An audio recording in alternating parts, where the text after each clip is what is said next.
that the police are in the house and they've come to pick Dad. And they didn't enter the compound. They parked outside, told him to get ready, and there were 5 men ununiformed and masked, and there was 1 woman with them.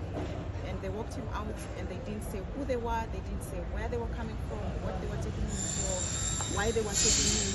They just left. So, of course, just trying to find and locate. So I'm glad, with the help of LSK and friends and comrades, that we've been able to find where he is.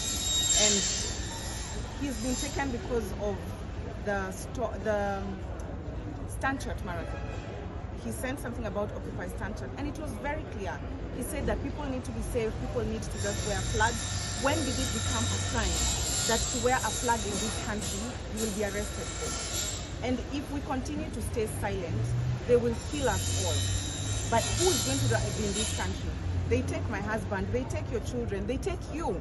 If we do nothing, if we say nothing, they will continue like this. And that's why we must continue to fight against this kind of behavior, whether it is coming from whoever that top person is, whether it is coming from the president or from the DCI. It is unlawful, it is illegal, and it should not continue to happen. So we must reject continuously and ensure that this behavior stops. Because once they come taking people like this from their homes in front of my sons, he was at home with his sons, my son watched all this. What happens to children, our children, as they're growing up, watching these things happen, not knowing whether their father is going to come back home, not knowing if he will even get to where he's going? It has to stop, it must end. It is not right, it is unfair, not just for my husband, but for every Kenyan in this country fighting for their rights. And we must continue to fight for our rights together, because one person is going to be taken away, frustrated, scared, and things could happen to them. But if we join hands like we were supposed to do today at Occupy Stanchart, it was not a threat. He was very clear that people need to be safe and wearing the flag and just chant. When did that become a crime in this country? Yeah. So I hope that whatever case they're putting on him, that when he goes to court, that he's going to be released again without any charges, because all those charges are really bogus. Labs, have there been threats against him? Yes, there have been continuous threats, and if you check on social media, on Twitter especially, they've just been paid bloggers to say all these kind of things. If my husband was paid, this country has all the resources to say who is paying him, how much they are paying, and where you can trace money. We know that the government is able to do these things, so why can't they do that?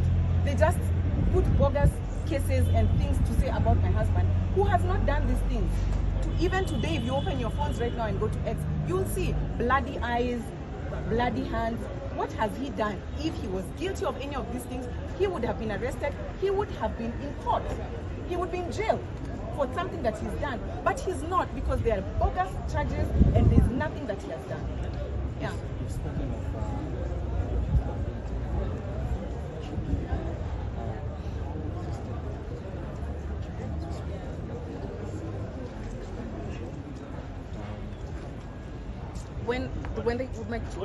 When my husband was picked,